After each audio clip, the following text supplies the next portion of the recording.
All right, let's start. Hey, everybody. So thanks so much for joining us on this morning of Halloween. I know it's supposed to be scary out there, but we have good news. So if you're scared by tenants, victories, then this is your true Halloween.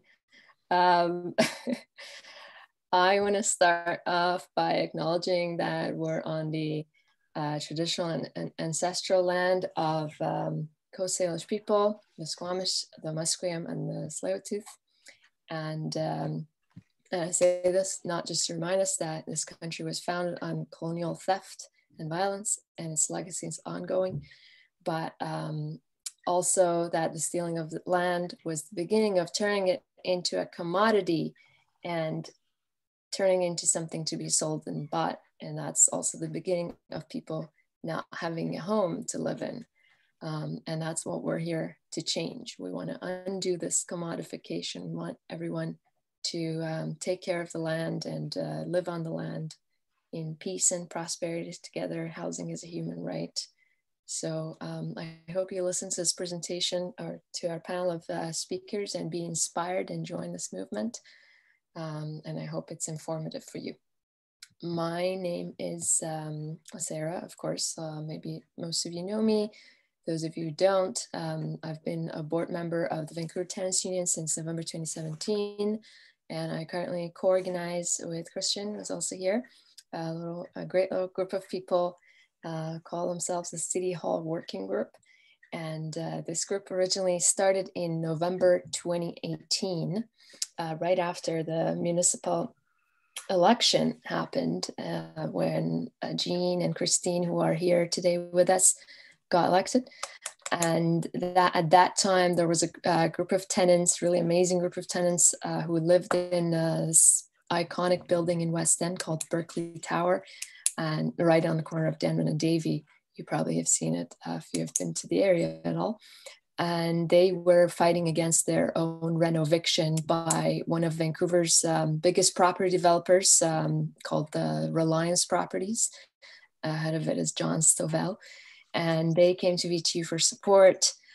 We supported them to go to council, go to Jean. We put together a motion that we thought was going to stop all renovictions, and we mobilized close to 100 tenants and supporters to speak to council about their own experiences of renoviction. And there a lot of powerful stories came out, and council voted unanimously in favor of that motion.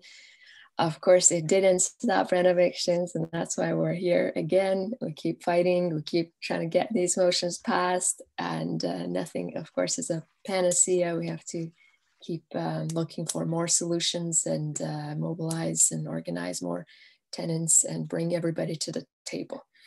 So I'm really glad to see we have the number of people who have joined this session today. I also want to thank our speaker, our panel of speakers, and the co-hosts of this program that are COPE, Vancouver Tenants Union, and SRO Collaborative, and the VDLC, Vancouver District Labor Council.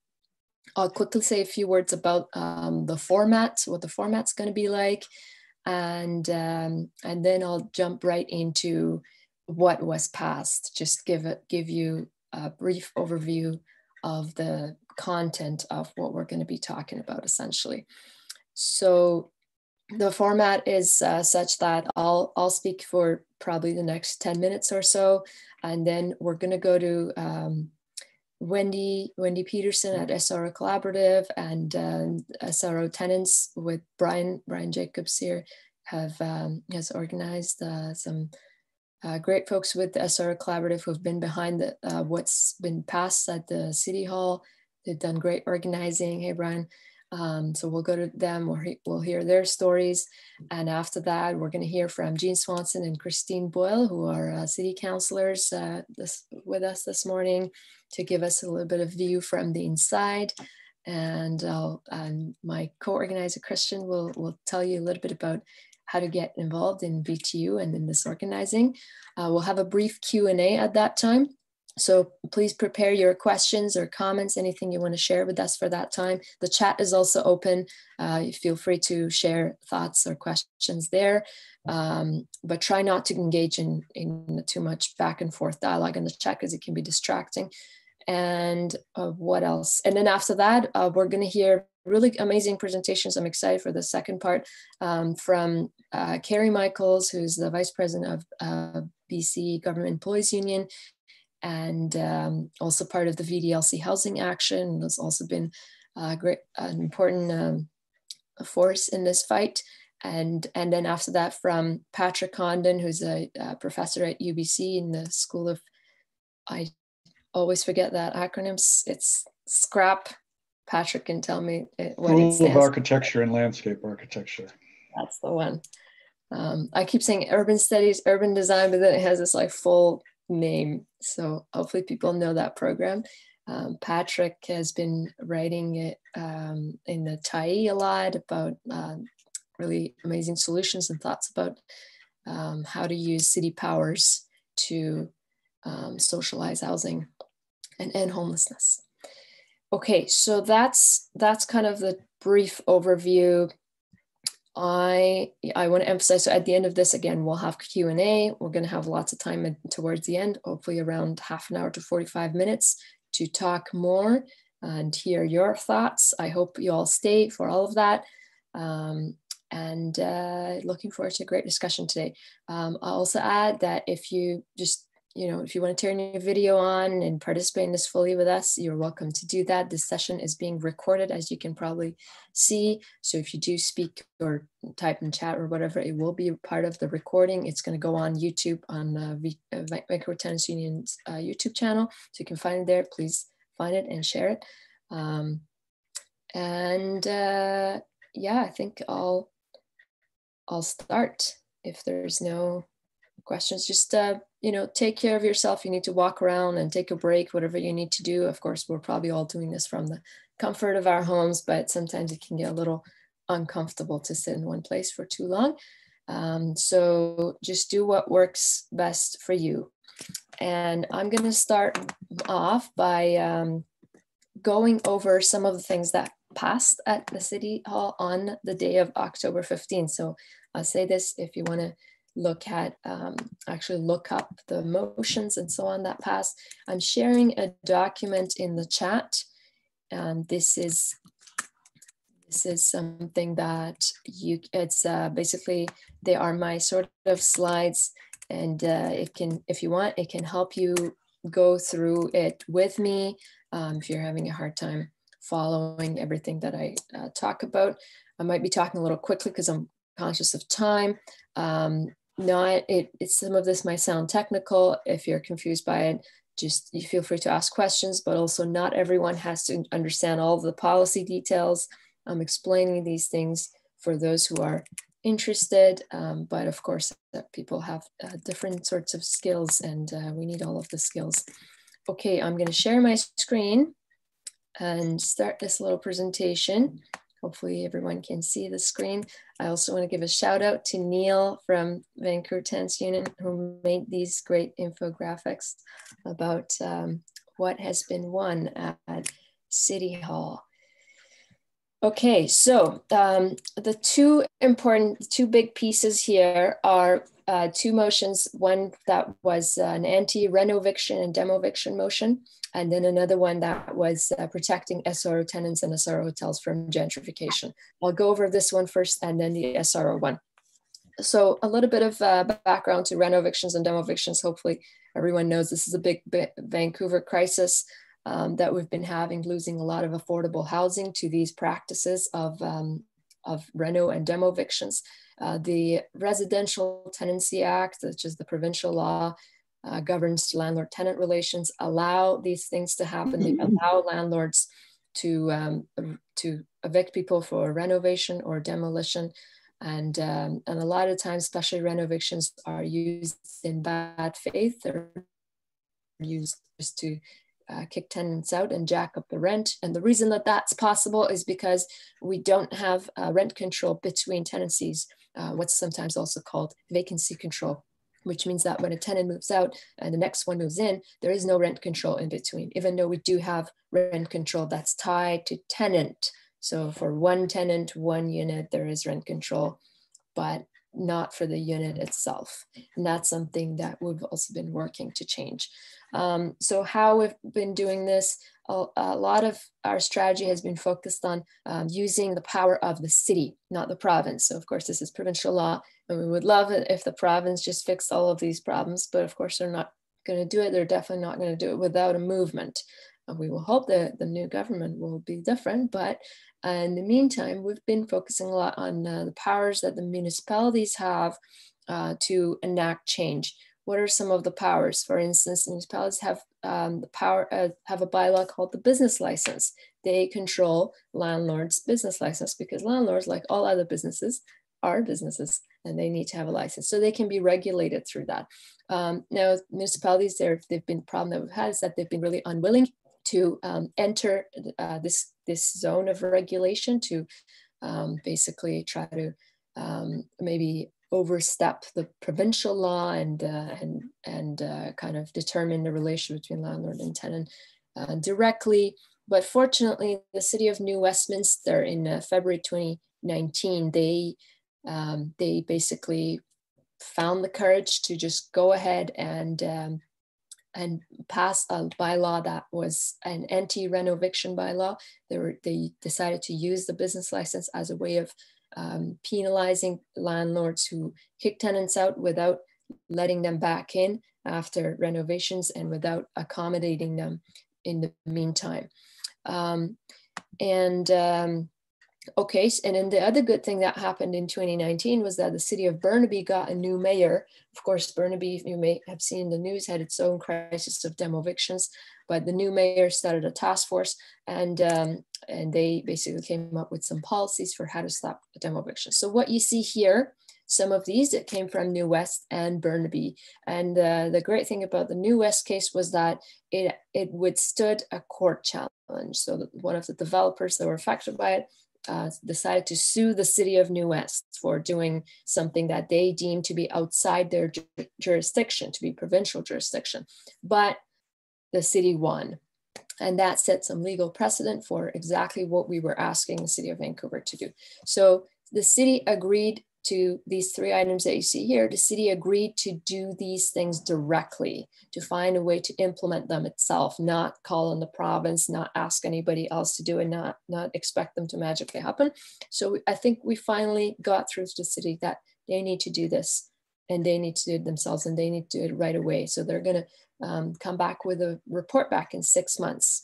So what are these things? For renoviction, allowing basically the tenancy agreement to stay during the renovation period. So there's no need for your tenancy agreement to end if the place just needs to be renovated, right? Like it just doesn't make logical sense. You can temporarily relocate and you can come back when it's done. Your tenancy agreement stays, which means your rent will stay the same except for annual allowable increases. And for demo-evicted tenants, meaning if the unit is being demolished, allowing people to return at the same rent, this at the same rent part is crucial because again, it's a form of rent control after with the new unit as well, continuing to the new unit, and providing temporary accommodation, of course, during renovation or demolition. Okay, I'm going to go through the next ones more quickly. So you see, it's really important that New West and Burnaby basically took the first step, and then Vancouver is thankfully finally followed through. What else I wanted to add? And of course, the other piece that's not added here, it was an amendment that got added later, is the rent control piece. So generally, the city has agreed to look into mechanism to implement rent control between tenancies by itself. Again, not waiting for the province to do that. And I explained this vacancy control piece. That's something that we don't have. So City of Montreal, for instance, has something similar to this. The rent is supposed to stay the same between tenants, and that we don't have that, and their rents are so much lower. Okay, so I'm going to go to the next motion. This is what folks from SRO Collaborative have worked so hard on for years, and Wendy would say decades. I want to basically, I'll go through it very quickly, but they're going to tell you more about it. So SROs, first of all, if you're not familiar, single room occupancy hotels, they are pretty small, 10 by 10 feet rooms with shared bathroom on each floor and no kitchen. These units are basically used as last stop before homelessness. They're the last resort. And a lot of people who live in the SRO hotels live on fixed income. That means your the rent portion of your income is $375. Now think about that and think about where you can rent a room to live in Vancouver on $375 a month. So of course we need welfare rates to go up, but we also need rent control. Some of these places are being gentrified and are being rented out as boutique hotels or mini suites at prices such as $1,500 a month, which is just absolutely insane. It's the same price for a 1-bedroom. But of course, somebody who's on fixed income cannot afford that. So this gentrification is causing an increase in homelessness.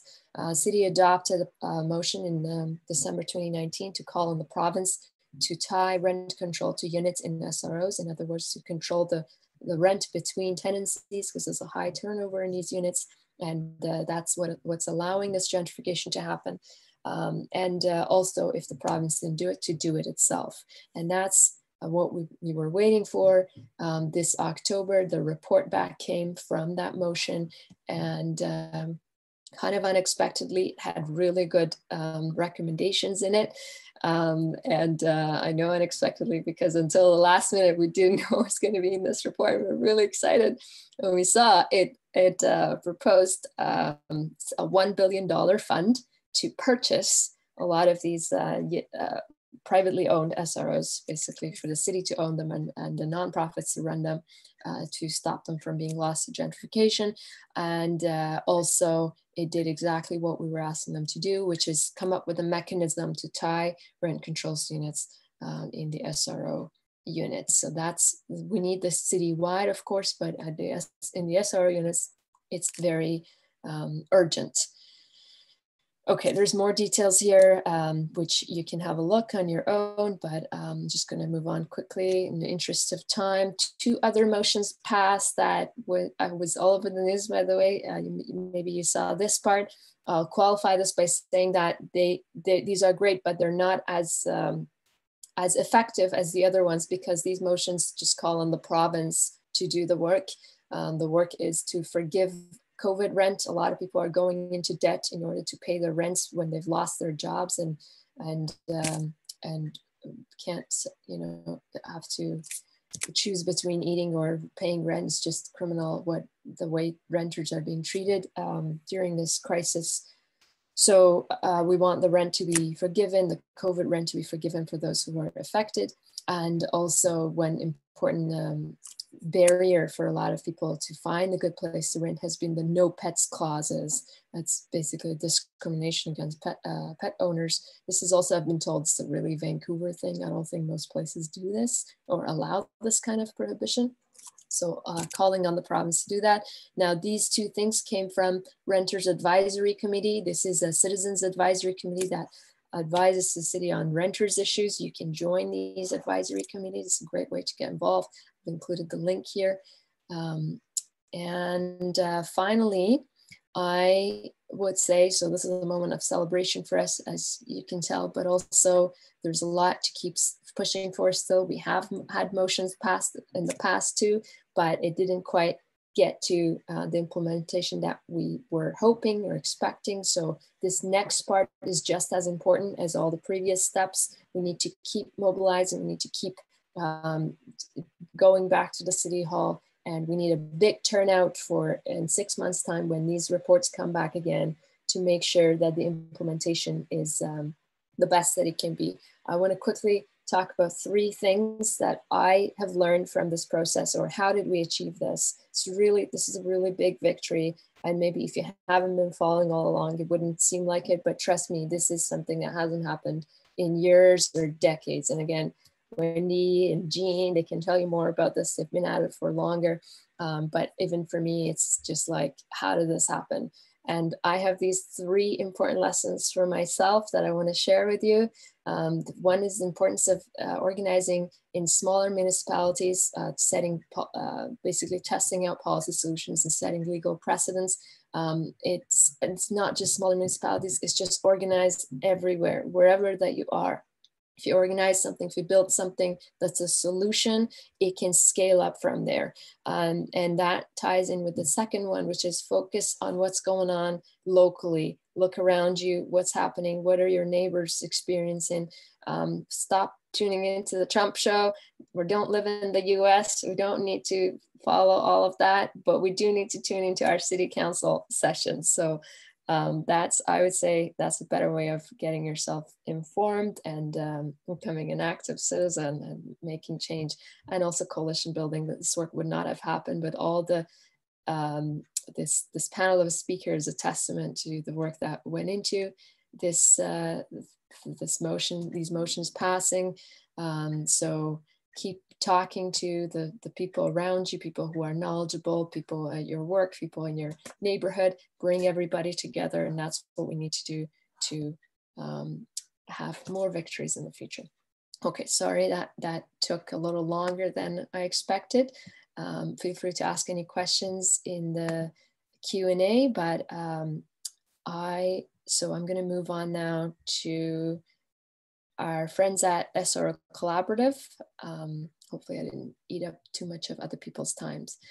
So I'll just say a few words. SRO Collaborative was founded in 2015, and what they do is they organize tenants, support them to win maybe maintenance victories in their buildings, or support tenants against what we're seeing a lot right now with overdose crisis, and bring people together and take care of each other. And also they've been, of course, front and center of this work for preserving SROs or fighting slumlords like Sahodas who got expropriated by the city. Their two buildings were condemned and shut down, Regent and Balmoral.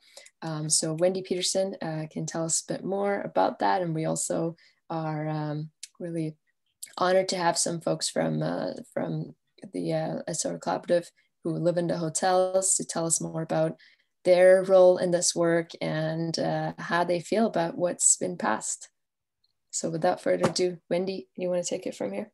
Yeah, thank you, Sara, and hello, everybody. I just want to, before I speak, I wanted to introduce Richard and Nicole, who are there on the screen. And Richard and Nicole, I'm wondering if you could start off by just letting us know how you feel about this decision that just happened at City Council. Just from your hearts, from the top of your head. Would you like ecstatic. I'm ecstatic. I'm happy. Richard? Yeah, and so what does it mean to you? Well, what does it mean to tenants? Well, it's a huge win due to the fact that maybe now we'll stop these people from like over throttling the rent and making it impossible to like afford the place. Like I moved from the Lion, which was a rent controlled place, and now I'm living at Kiefer Rooms and my rent is like $200 more, and I had to build my own closet last night. So like it's a small room for $5.95 a month, and I have to share a washroom, I have to share a shower, I have 3 months probation while being there, and if I get evicted, they're gonna jack the rent up again to make it even more unaffordable. And that's gotta stop, or everyone's in these SROs are gonna become homeless. And then that's gonna be heavy on the economy. I'm in the same boat as Nicole, but I luckily don't pay as much as she does, and I haven't been evicted yet. Our building was sold about 2 years ago, and some people fled just because they thought the rent would go up a lot, and it did go up. But I mean, this is great to stop homelessness, because this is one step just before homelessness. So thank you, Council. Hey, Richard, do you want to say a little bit about what's happening in our friend Tom's building right now? Oh, Tom's building. Okay. That was at the, what social services gives there. It started at 375. And they've been systematically kicking people out of there for whatever reason. And the rents have been jacked up as high as $1,100 a month. So this is what we're talking about, rent control. So when someone moves out, that the rent stays at the same price that it should be. So this might help with that. Probably will help if it continues. Hopefully, eventually we can get like maybe these rent freezes and then maybe a rollback to like prevent people from making these places outrageous. It's unacceptable renting them at $1,100 when people that are in poverty levels can't afford it. And people that have the kind of money, once they see the type of living, they don't want to live in a place like that for very long. We're talking like 150 square feet in the Keeper Cabins area there. Whereas where Nicole and I live, it's probably about 100 square feet. We have to move up because our ceilings are tall. So we have to stack as opposed to have it widthwise. Yeah. Hey, Richard, do you want to just let people know what our plans are for the next little while? Like, what's the big picture plan? Well, the big picture would be to have the tenants actually controlling the buildings. But of course, that might be a little not too far-fetched, but you know, we're quite capable of doing that. I did huge things in the Lion, but again, because it was rent controlled, they knew if they tried to evict me, they'd have to rent the place to somebody else for the same price, and who knows who they'd get. So they tolerated me until they couldn't. But I guess it's not a good idea to give your manager a teddy bear for a present. Anyway. Another thing that as people have moved out, we did start at the 375. And as people moved out, the price went up to 525. And now recently, someone has just moved in and it's up to 575.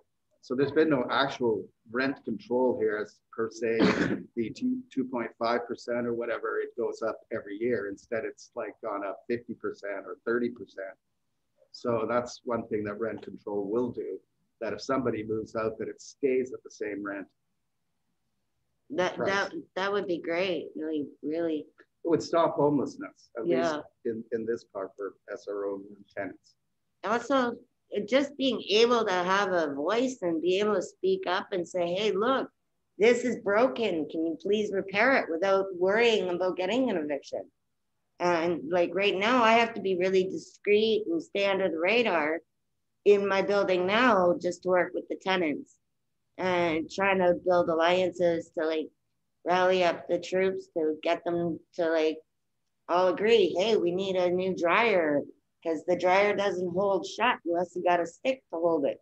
And there's wood in the bathroom that's actually holding bed bugs. So you can't really use that one washroom. The other one's pure tile, which doesn't have any bugs in it. So everybody uses the one washroom. Like this is just on the first floor and what I've learned in the last 3 weeks of living there. And I know that there's lots of more things that I could actually get tenants to organize to get together, but I have to stay under the radar right now.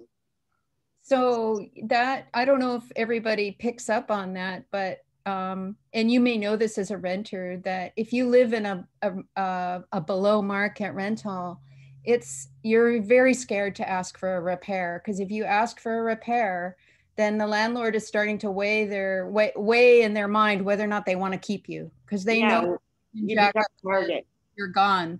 So often people become a target, and then even nuisance reasons like that aren't even real come up that the landlord uses to evict you, or they offer you a big payout to leave because it's just easier for them to pay you $1,000 because they're going to make up that $1,000 for through the next tenant that comes on board or whatever. And also just want to have make it clear for everybody that we haven't won yet. So what we won is the city staff have been instructed by council to go and develop a tool mechanism for vacancy control in the single room occupancy hotels. So that's going to come back in 6 months. So there's a bit of work to do to make sure that that the city staff come back with the right tool and that it gets accepted at the end of the day. So we're almost there, but I think we're at third base. Basically, we're sliding home. That's what it feels like. And then also the city declared, this was the shocking part of the decision to me. The city declared that they want to have an acquisition strategy, not for just some hotels, but the entire stock of privately owned SROs, all 105. Now the city wouldn't even know that 105 SROs are privately owned and exist, because I know what they know, because we've been sharing information for the last 5 years, and we helped them identify all of the hotels. Their database wasn't up to snuff, but it is now. And now we know they want to acquire even the gentrified hotels. That's huge. And they recognize that these congregate living environments aren't great places, and they want to redevelop them. So this is going to be a 10-year, 20-year project for the collaborative to, we're kind of building the power of tenants, and we're also building a sector. We don't want to just turn these over to nonprofit housing associations automatically and just recreate the same. There's problems in some of those buildings too. We want to, like Richard said, we want the tenants to have a voice. And so we want to develop a mechanism for governance. So I just wanted to mention a few other things here. Oh, I lost my notes. I wanted to just situate the problem in the larger context. The BC Nonprofit Housing Association has said that we've lost 34,000 units of rentals under $750 a month over the last 4 years. It's on their website. I think the Vancouver Tenants Union and others needs to remember that and look at their data. And also just want to thank the city councillors here, Christine and Jean, for backing up tenants. And also a thanks to Pete Fry from the Greens, who was behind the scenes orchestrating and helping to get this decision passed. And I also want to tip my hat to Sam Dharmapala, he's one of the, not a panelist, but he's in the room here today. And just, I can trace this victory that tenants have now back to the courageous work that Sam did as a worker who turned against his landlord and banded with the tenants in his building at the Regent, and how important that early work that we did has helped us get the city staff on board to the position where they are today. And you want to tell us a bit more about that story, Wendy? Well, yeah, basically, in a nutshell, the tenants asked for a repair and the landlords refused. And when we tried to use every mechanism available to tenants to make that repair happen, the landlord still refused. And the tenants got backlashed. And they actually got their life threatened in various ways. And the tenants strategized about how to stand up to their landlord, even though it was a life-threatening situation. And will be forever moved by what they did. And I was part of all those conversations. I'm like, have you seen the movie Gandhi? I'm like, you can't hit them back. Like you can't. And I'm like, and also myself being worried for my own life as well. But, you know, and then we had help. Then people rose up to help. And that building eventually got shut down, and it proved, this is the key thesis statement. It proved that if tenants try to get improvements, they will fail. So that's important. We just kept showing this failure, like how impossible the situation is for tenants. Having their building shut down was not a victory. That's not what the tenants wanted. And it actually has left a huge impact in the community because we lost 300 rooms that were probably housing about 700 people. And it's led to the increased homelessness. So that key theme, I think, is a theme that tenants could adopt across the province and show how impossible it is, how they can't ask for anything. Like the tenants of the region couldn't get heat, because if they asked for heat, the whole system would crumble. So I don't know. Your notes, Wendy, I interrupted your flow. Okay, no, go ahead. No, I was going to ask you to go over your other. Oh, notes. Okay.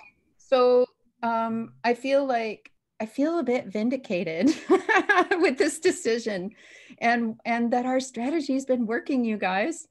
And I see some essential ingredients. I don't want everybody to get too hopeful, but you need to have some hope too. We can't let our guard down, and we have to keep the pressure up.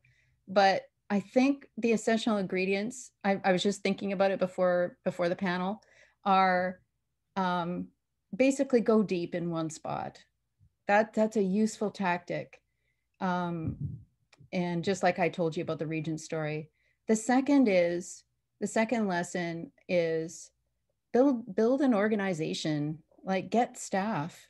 It's really hard to do this work on volunteer power, and I don't believe that it's strong enough or sustained enough to get results. And take on other stuff that it doesn't have to be 100% contentious with the city and the province. You want to get to know all of the people, the tenants, and the whole sector around this issue. And the city and the province aren't a monolith. That's what I'm learning. Like there are parts of the city staff that are different than other parts of the city staff. And you need to kind of roll up your sleeves and get in there and figure out what's going on. Your organization can't be afraid to be too political. Like we need to crack through the divide. And as organizations, it's okay to get funding and to bite the hand that feeds us when needed. So we need that ethic. Don't ever become a charity.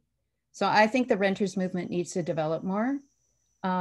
Also, we have a research arm. We have Richard and Nicole and Brian there in the room. They belong to the Right to Remain Collective.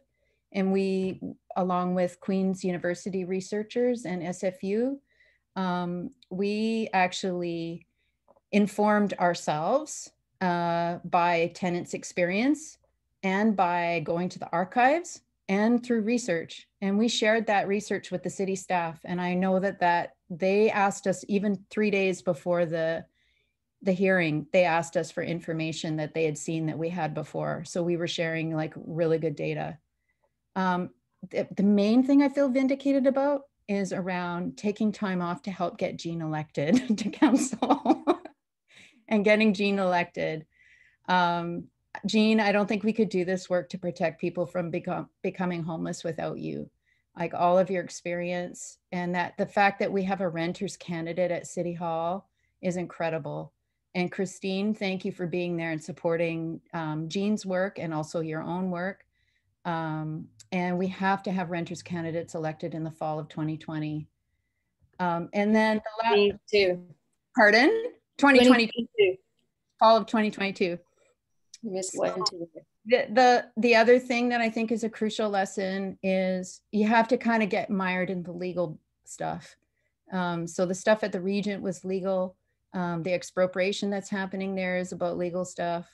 The New West decision that Sara mentioned is like paving the way. And that really helps. And you need a little legal arm. And the last lesson is COVID. We didn't know that we were going to have a pandemic. The pandemic created an opportunity, even though it's created a lot of deaths in the Downtown Eastside, mostly due to overdoses that are linked. It's linked to COVID, but it created an opportunity for us. We were organizationally prepared to take on a huge project to mitigate COVID in the Downtown Eastside in the hotels. And we worked in lockstep with the city staff, and tenants were giving reports of what was going on in their hotel once or twice a week to staff, and staff were packaging that data up. And it was getting, we had a daily meeting with the city for 3 months. and we worked together like so hard. And we were able to connect the dots for the city staff, and they got to know actually what's going on in these buildings, and they could see, yeah, we need a big fix. Like so Wendy, so a lot of data, a lot of base building, organizing these different buildings, research, legal stuff, legal background.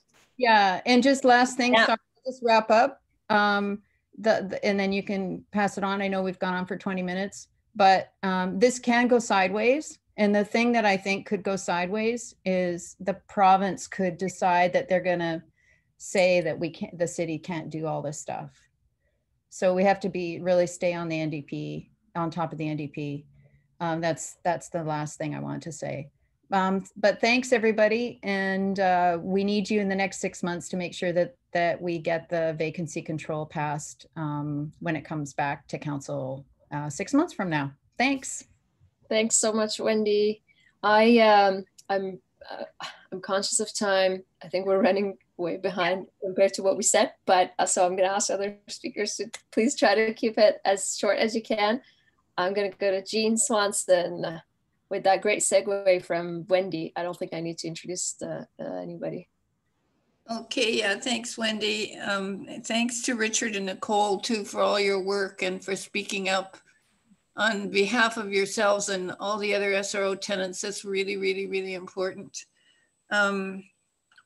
And thanks to everybody that helped organize this. I think it's pretty interesting.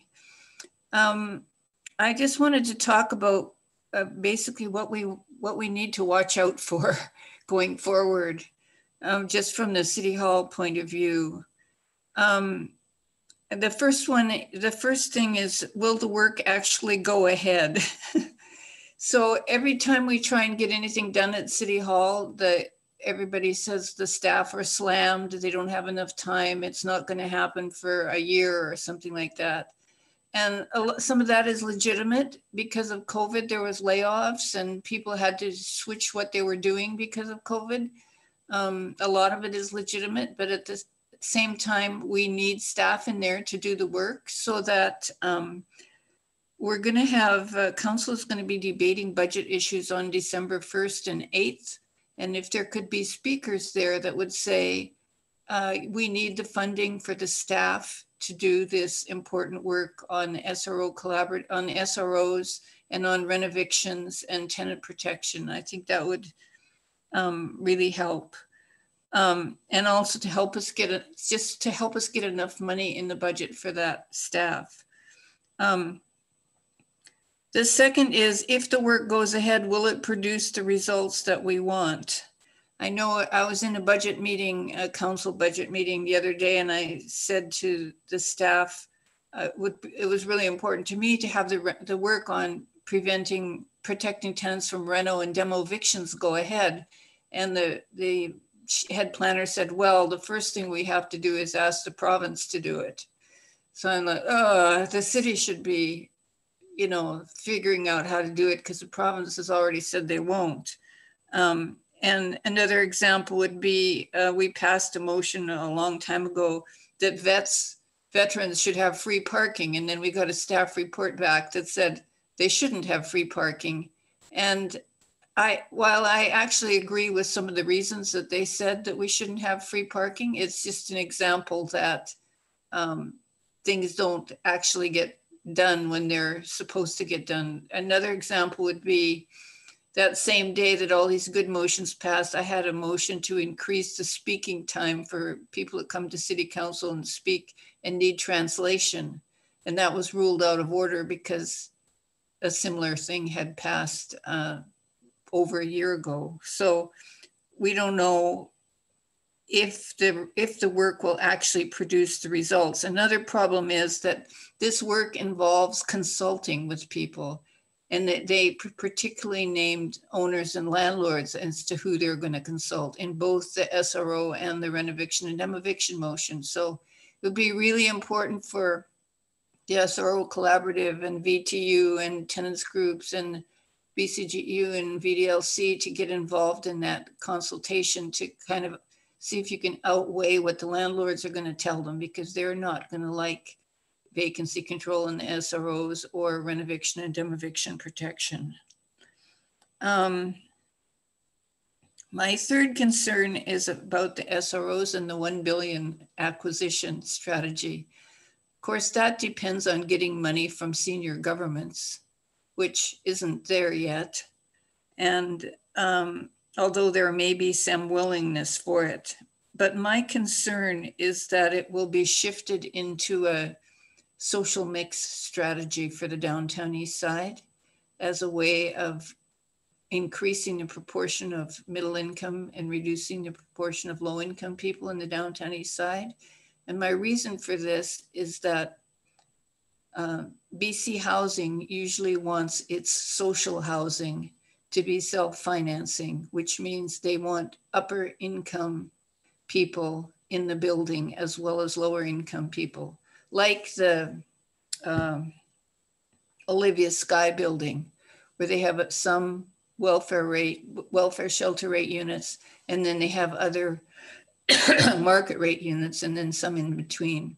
So if they acquire the SROs, and if they make them self-contained, which means they'll have to combine at least 2 rooms to make 1, will this, and if of those SRO rooms that they acquire, will they require at least half of them to be at market rent?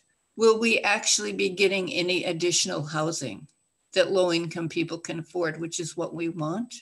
That's why I put a little amendment in there that we needed a net increase in housing for people at shelter rate. And shelter rate was all through the staff report, which is good, but I'm still leery about this because of BC Housing, what BC Housing wants, and also because the Downtown Eastside Local Area Plan says that only 30% of social housing has to be at welfare rate. So we have to make sure that this $1 billion SRO acquisition strategy doesn't actually result in losing shelter rate units. So let's see, what else was it I'm going to say? So I wrote down the 2 concrete action items, Jean. I wrote down the tenants group should get involved in the consultation and also to mobilize at budget time. Yeah. And also just keep an eagle eye out for if this acquisition strategy goes ahead, which will require more pushing, and also pushing at the provincial level, which is where all of this stuff should happen anyway. I mean, the city is just one pressure point. We also need to be going to the province. But keep an eagle eye for that, to make sure that the new housing that comes into the downtown east side or the renovated housing is actually an increase in shelter rate housing. Otherwise, it's going to create more homelessness. And then I wanted to really thank the VTU, the SROC, the VDLC, and the BCGEU for working so hard on this. I think it's really great that Labor is participating so much in tenant stuff and vice versa. I see there's even some Unite Here people on the call today. Hooray, Unite Here. I've never seen in 40 some years this great collaboration between Labor and tenants. I think it's amazing, and we just have to keep pushing for that. Yeah, so if you guys could speak at the budget, for the budget meetings, and try and get enough, so we can try and get enough staff in there to do what's needed, that would be great. And we'll have to really keep pushing so that even if when the report for the renovation and demevictions comes back by Q2, which is the end of June, we'll have to make sure that it actually comes then and that it actually says what we want it to do. So any kind of pressure we can put on the staff or the council before then, I think that works. The tenant stories from tenants that are being renovicted and demevicted, and from SRO tenants whose rents are doubling and tripling, I think that's really important to keep sending those letters to all of council. Anyway, I'll shut up now and leave some time for somebody else. Thanks for all your work though, everybody. Thanks so much, Jean. I always take so much notes when Jean is talking, because I know these are like little distilled gems of wisdom. that she shares with us. I'm just gonna go right to Christine. So glad to have you here, and thanks so much for all your efforts behind the scenes and on the scene, of course, as well. Thanks for being with us. I am really glad to be invited. My 6-year-old is here, and he just heard Jean say "shut up," which he now thinks is an acceptable thing to say. So Jean and I can hash that out after. Not that it's the first time he's heard it, but so yeah, really glad to be here. I'm really grateful for all of the organizing that has been happening on these issues and for this event and the continued pressure. I will just echo Jean in saying, you know, we all know this organizing work is what makes a difference, and it's great to see so many folks around the table pushing hard from different angles and bringing new people in. It's the only way that we win. I have a whole bunch of notes, and I was trying to sort of check things off as other people covered them so that I can be brief. So let me see what I can cover here. I mean, I think the significance of the renoviction and demoviction motion is huge, and Sarah covered all the important details really well. And I'll just add, from a politically strategic angle, it was, we had been talking, the VTU and the BCGEU and the VDLC and Jean and I, about motion ourselves, and then the one that ended up getting tabled came from the mayor, and that was helpful both because the more support among council, the more likely, to Jean's point, it is to actually get done, and also because that sort of meant that what the mayor proposed became the new baseline, and Jean and I were able to strategize on a couple amendments that strengthened it. That was the work that we had all been working on together. So strengthening the right to return pieces and also adding demevictions in, and that was very important. I think, as others have said, there's been really important movement building around tenant rights, and we need to continue that and find those points of common cause to build a big tent movement in tenant organizing. And I also want to say that, as Wendy covered so well, and as the SRO Collaborative has been doing really well, the significance around the SRO report was huge too, and the community work that's led to that, and the kind of community education of city staff. I keep, Jean and I have been there 2 years, right? I feel like we're just continually learning as we go about all of the factors that go into making this work well. And there is something about how that work happened, that the community had done such great research and organizing and advocacy. And we had some good staff who I think wanted to do more, but didn't quite know what to do, and also didn't know with the last council that they had the political support to do more.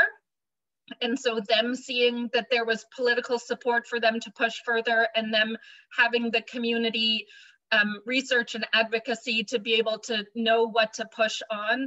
There were sort of, I think, all three pieces of that power structure working really well and moving that forward, which is, there's still work to do to implement it. But I do think there's some lessons for us in lining up each of those pieces in order to get the work done. And in my climate work, I think we've seen a similar triad of having the right staff with the skills and the advocacy at the community level and the political support. So a piece for us all to keep thinking about. And I think on the broader tenant piece, we still have some work to do in making each of those pillars as strong as they were in getting that SRO report together.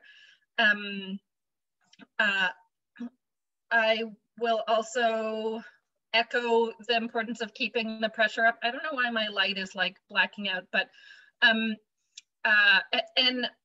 I do think, you know, Jean's point about people coming and telling their tenant stories is particularly valuable with this council, because there are a number of folks around the table who I have heard like be surprised by the stories that they're hearing about how bad the SROs are, or about how tough it is to be a renter in this city. Like, I really think there's some huge gaps in people's understanding of how bad it is out there right now. And there's just enough willingness to sort of hear and learn from those stories that they move the needle, you know, enough in this mixed council that we get more passed. So bringing out those lived experiences and kind of reflecting for this council, which is not unlike a lot of our political leadership in that it's not representative of tenants, helping share those stories is really important.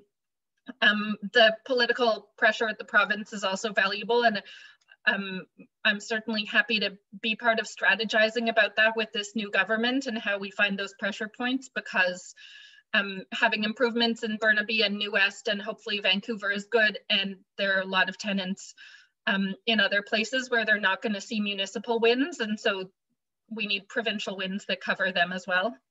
The last thing I want to say, I know we have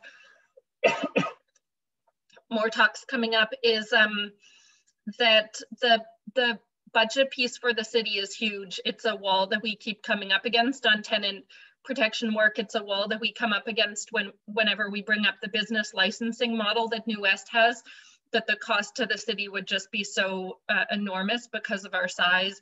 And then it's a wall that we come up against on, you know, access without fear, on anti-racism work, on a whole slew of things. And one of the things we hear back when we advocate for raising taxes is that it will hurt tenants and renters.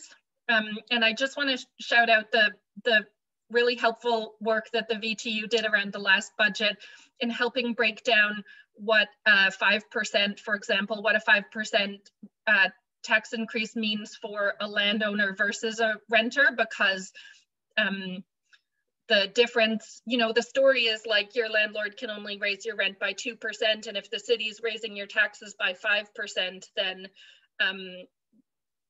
landlords are getting screwed. But the reality is that because it's a percent of a percent, the numbers are actually huge. So your rent maybe at 2% may be going up by $100 a month, but your landlord is still making a killing, is basically the summary. And the VTU did some really helpful breakdowns of those numbers. And I think it's important in separating out that landowners are still doing very well, and relatively speaking, our property taxes are very low here. And so that's one of the advocacy pieces, and making sure we can be bringing in the revenue that we need as a city to do the work that we need to do, both on tenants' rights and on all of these intersecting issues that impact tenants and racialized people and low-income people across the city.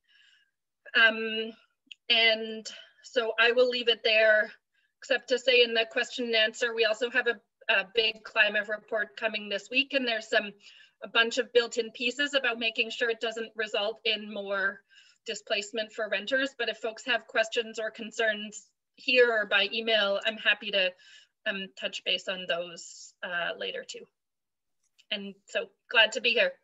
Fantastic. Thanks so much, Christine. I just want to say it's so incredible to be able to hear this view from the inside. It's not, you know, I think as activists on the kind of on the outside, usually we don't know where the gaps are. We don't know where the kind of why things don't happen, you know, why decisions made in a certain way. And I think we're learning a bit more about those things at VTU. That's really, it's one of the greatest things about this collaboration. Thanks so much to you, Christine.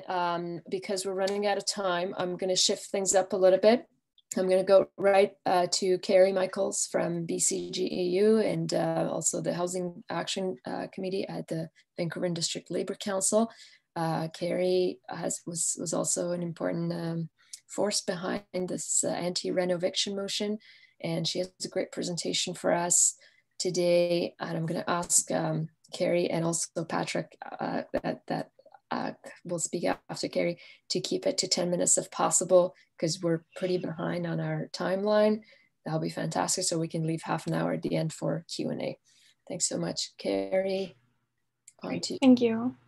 And I'll share my screen in a minute. I have a short PowerPoint presentation because I'm going to have a bit of numbers to put out there, and it's helpful sometimes to see them.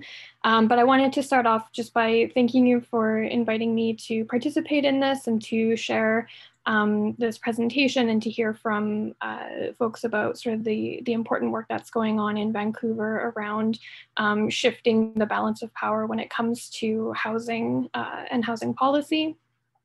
I wanted to share a few words as the Vancouver and District Labour Council is sort of supporting and endorsing this event. The president, Stefan Wojciechowski, wasn't able to be here today, but I wanted to share a few words on his behalf. And he just wanted to say that this past month has been exciting for the city of Vancouver and for those concerned about housing affordability and tenant rights. The motions passed by City Council, which we've been discussing today, are all important steps in the right direction for our city.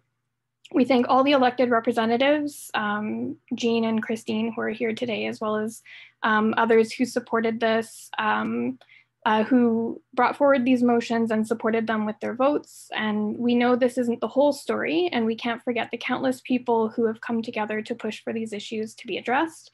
And we continue to take on the difficult but crucial fight to ensure that the human right to housing is made a reality for all. So thank you for the work that you're doing towards this end. And I'm gonna just share my presentation if I can find it. So as was mentioned, I am a vice president with the BC Government and Service Employees Union. We started a campaign on housing affordability in 2017, and we continue to work with folks on the how we can organize to address the housing crisis and shift policies in favor of working class people. And is this how okay, can you all see that? We're good? Okay. And hopefully I don't freeze on this, but I wanted to, part of my presentation is going to be about really looking at the context of the housing crisis and why we are where we are, but also to recognize that our current situation is a result of one, the settlement of stolen land, and also a massive transfer of wealth from working class people to landlords and capitalists, which is mostly investors and banks. And I want to start off by also recognizing that we, the working class, those who are forced to sell our labor for wages to make ends meet, are the most affected by housing insecurity, and therefore have the most at stake here in terms of seeing these the situation change.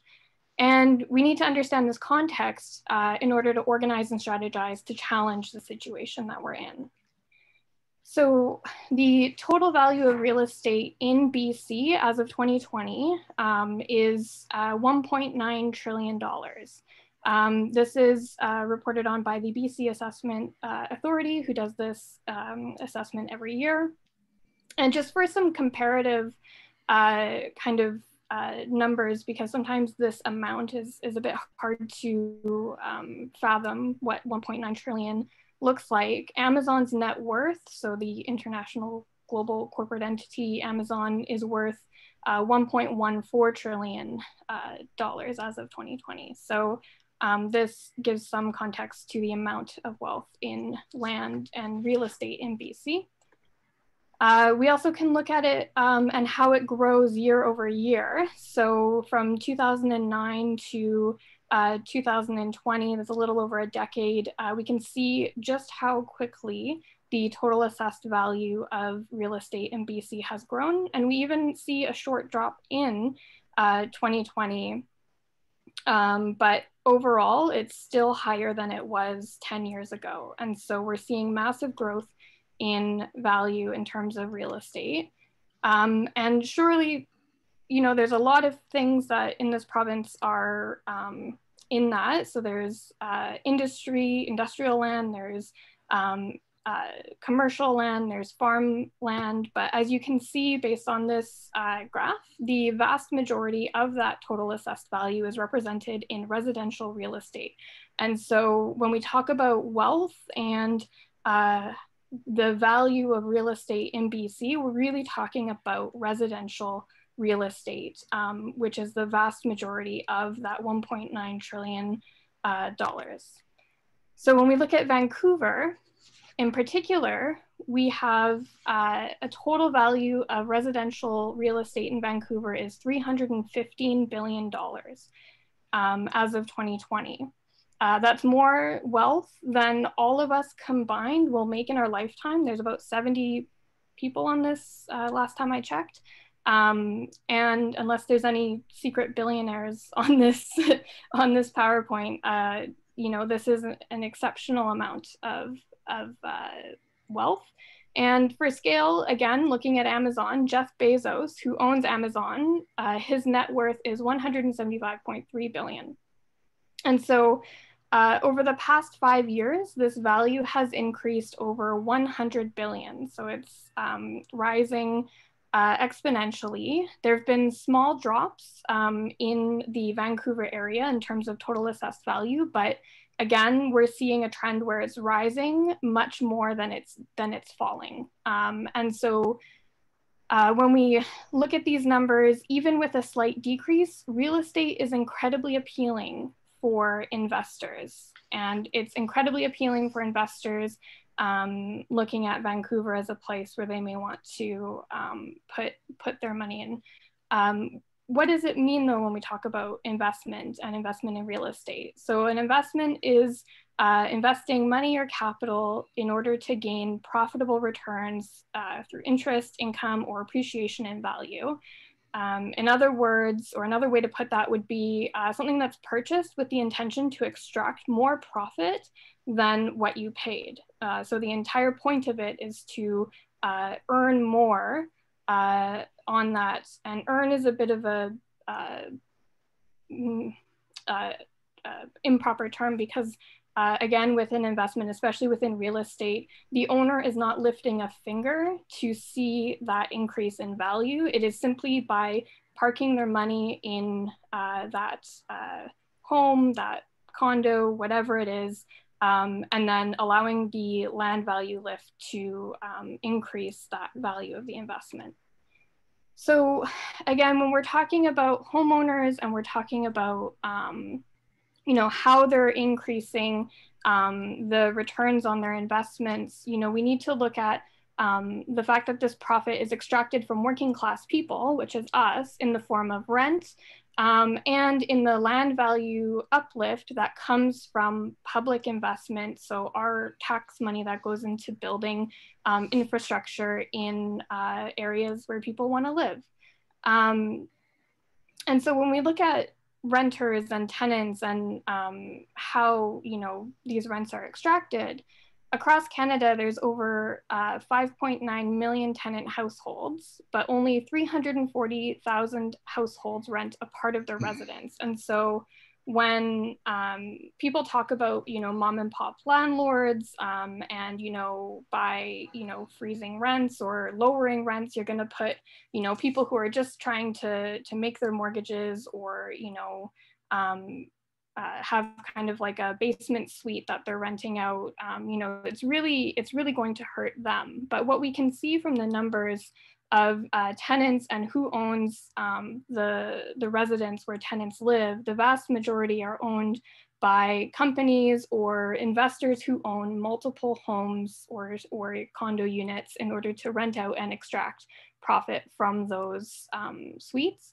And so this perpetuating this myth of the mom and pop landlord being kind of the typical landlord is done to undermine these efforts for rent control or attempts to lower rents or build lower rent households. And as these numbers show, the vast majority of landlords are companies or investors.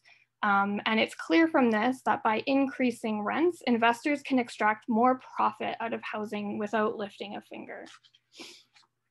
And so while housing is an investment for a small minority of people, for us, the vast majority, we need to shift our view of housing. We shouldn't be holding the same view of housing as those who are extracting profits from us, who are exploiting our human need for shelter for their own profit. Housing is something that I think, you know, everyone in this meeting understands that everyone should have access to. It's a basic human right for people to live in an adequate, safe, and accessible home. And to, when we talk about housing as a right, to attain our rights, we have to be an organized force. And it's in the same way that organizing in the workplace builds worker power for us to change the conditions in which we work. Organizing around housing changes the conditions that we live in. And, you know, I think we saw the power of mobilizing people around these recent motions at City Council, bringing them together, working on crafting them as an example of what kind of force can be had when people start talking about this and building capacity. So our current laws and policies benefit landlords and capitalists. For example, the province lifting the eviction ban allows corporate landlords to evict tenants and increase rents. And when organized, working people can utilize their collective strength to shift these policies to benefit their interests. But we aren't organized. We can be if we look at the basic facts and decide to act. So if we overcome the divisions that landlords and capitalists exploit, and we look at these divisions throughout the working class, including between homeowners and renters, between the homeless and the housed, the employed and the unemployed. And we even see this along racial divisions, gender divisions, and the ways we're pitted against each other rather than uniting to face those who are causing these conditions that we're in. And right now, we've done some amazing things, as again, the recent motions at City Council are a good example of what can be accomplished. There's not enough of us right now who are organized to be a threat, and we're not coordinated in our strategy in the number of ways that we could be.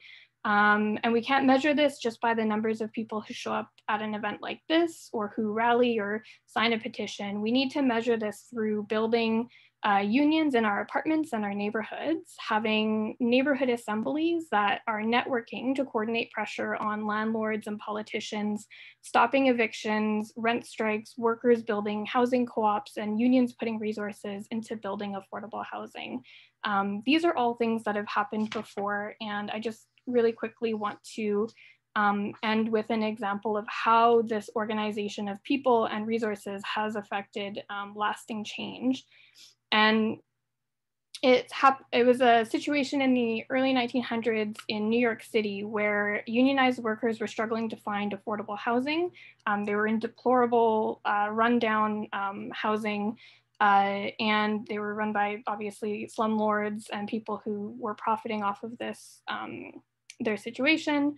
And their solution was to form an association which would build affordable co-op housing to stop landlords from profiting off of their substandard housing for workers. So from 1926 to 1974, they and similar groups of workers built hundreds of thousands of housing units for working class people. And today, 40,000 units of that housing remains affordable in New York City. And this is just, again, one example of what this kind of organizing can accomplish for people and really build lasting and sustained change. Awesome. Thanks, Kari. Thank you. That was fantastic. I really enjoyed the powerful synthesis of critical data and also with combining it with this great message about organizing and how the two really fit together. I think we need more of that, of course. A lot of people are asking about sharing the presentation. I think we can figure out some way to share it with people afterwards, either put it on the Facebook event or maybe email it out to all of you who have registered. Okay, I'm going to go right to Patrick. I'm so glad to have Patrick here with us today. Patrick is a professor at UBC in the School of School of Crap, I want to say. Sorry, that's the acronym. You School tell of Architecture and Landscape Architecture. There you go. Architecture and Landscape Architecture, fantastic. Patrick also almost ran for mayor in 2018, and that's how I have the pleasure of knowing him a bit more beyond the amazing Thai articles that he puts out every once in a while. Patrick, thank you, Sarah. Thank you very much. And I'll try to keep it short. It's very difficult for me to talk in less than 50-minute increments, being a lecturer at UBC, but I'll give it a try. And certainly Kari has made it easier for me because she covered so well a lot of the points that I'll just be able to reemphasize in my 10 minutes. Sarah started off, and I was glad to hear that, talking about the relationship between reconciliation, decolonization, and land. And it's taken me a while in my academic career to really understand how significant that is. Because in terms of all the things we're talking about, inequality, fundamentally, being the driver, it's become more and more clear that urban land is really the problem. You know, our problem really is urban land, as Kari pointed out, over 5 years. The value of Vancouver land has increased by $100 billion. And that, you know, that's a big number. I can't get my head around it. It amounts to about $40,000, $40,000 to $50,000 for every family unit in the city. So that's a lot of money just in a few years. And many people see that as a good thing. But unfortunately, because of the issues that we're discussing today, over the long term, what that does is put increasing pressure on people at the lowest end of the income scale. Call them working class, call them wage earners. They're simply not investors. So, you know, the class distinction these days is really between wage earners and the investor class, in my view. And, you know, we have a BC legacy in understanding this problem that goes back certainly to colonialization as the main driver. There's a fellow called Henry George, and he's a key person in the book that I'm writing. It's almost finished, which is called Sick City, which is largely about housing and how housing inequality is the real major driver of inequality more generally. And Henry George is this really great guy. He was here in the latter part of the 19th century when he was a young man looking for gold. He failed at that, and he ended up in Victoria as a journalist. And eventually he ended up in San Francisco. And eventually he ended up in New York City, fighting to become mayor of New York City. And while fighting to be mayor of New York City, he had a stroke, which ended his career, which makes me very sympathetic towards him because of parallel relationships and some of my own ambitions. But why I raise him is he was the first one to really realize that the problem fundamentally was that all the things, and Kari mentioned this was very good to hear that, all the work that we do in a city, both as laborers and as entrepreneurs, ends up being absorbed in land price.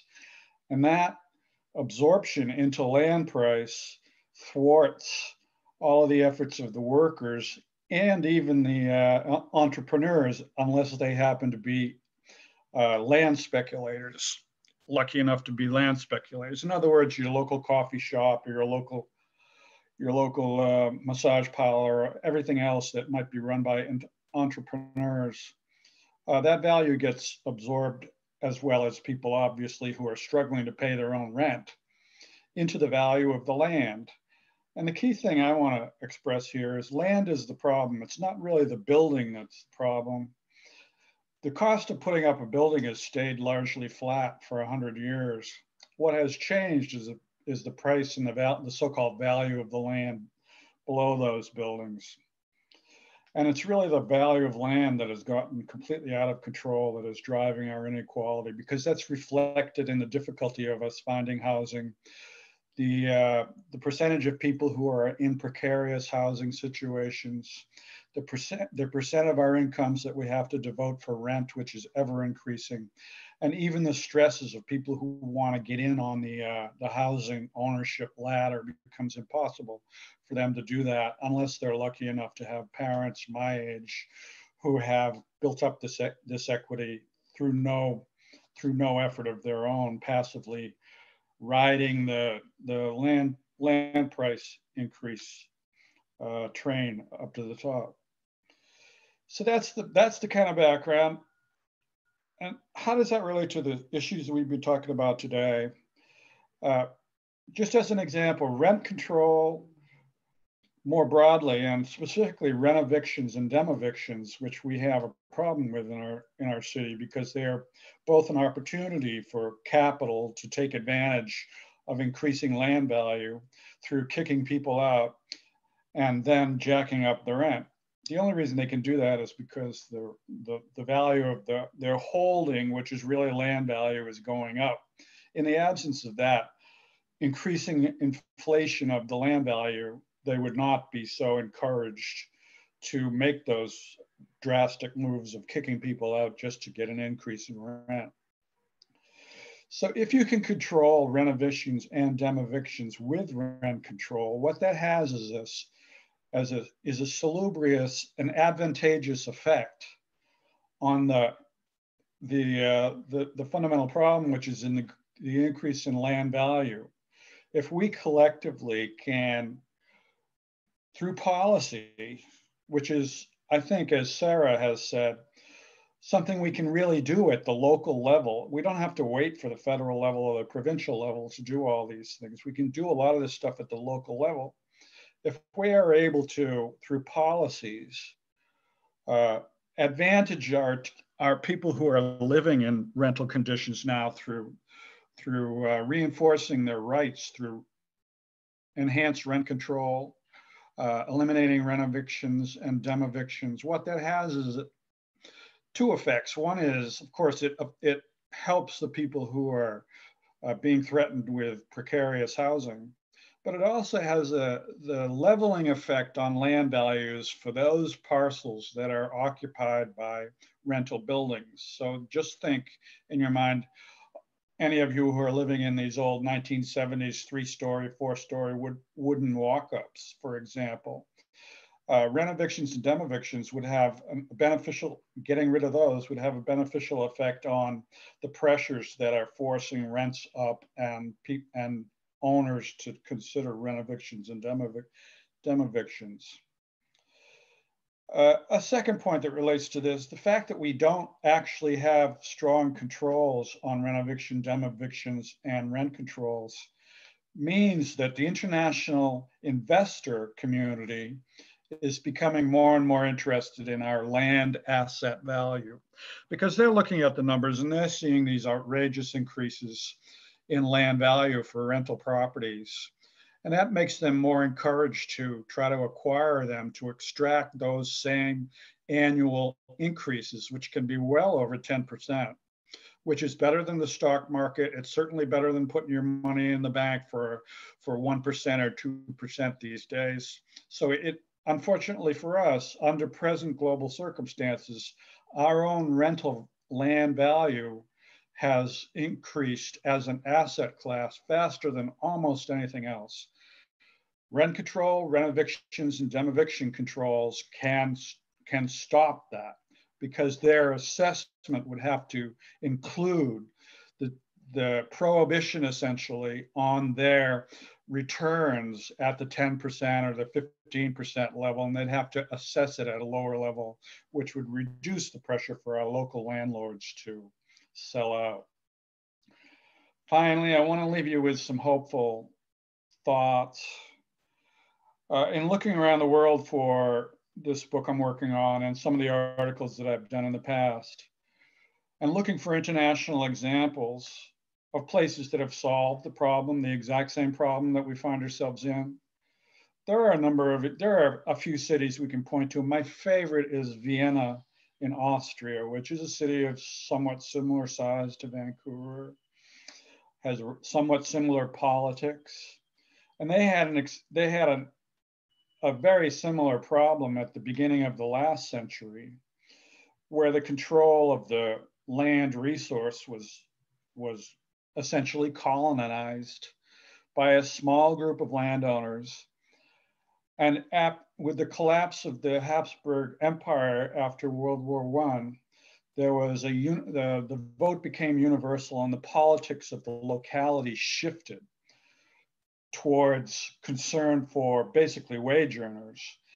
And the key that the government at that time saw to alleviate those stresses was to attack the issue of land. So what they did was they imposed rent controls. They taxed heavily land value, basically through taxing the building and the land at the same time, extracted that revenue and used it to buy land. The cool thing about that was that their actions of rent control and high taxes on land value, building value, had the outcome of reducing the cost of land, so that when the city went in to buy land, they were able to buy that land at a much reduced price, and in fact, they were the only buyers in town. So it doesn't happen overnight. I'm sorry to say, it takes more than a decade for this to be pulled off.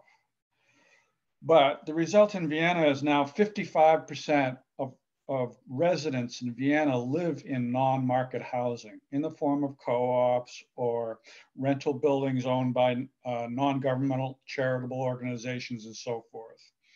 And here's the kind of punchline on this.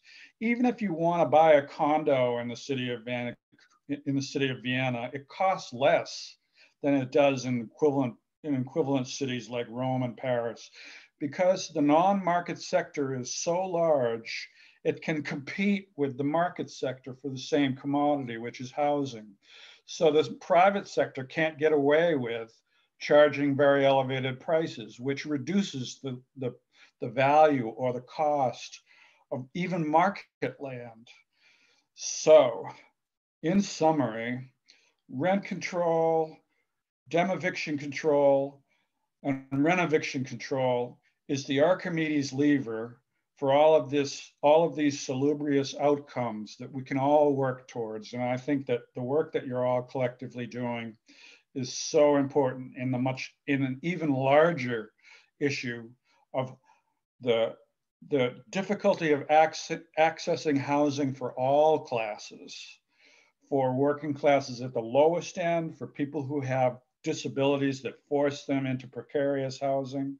All of those cohorts have a combined need, or their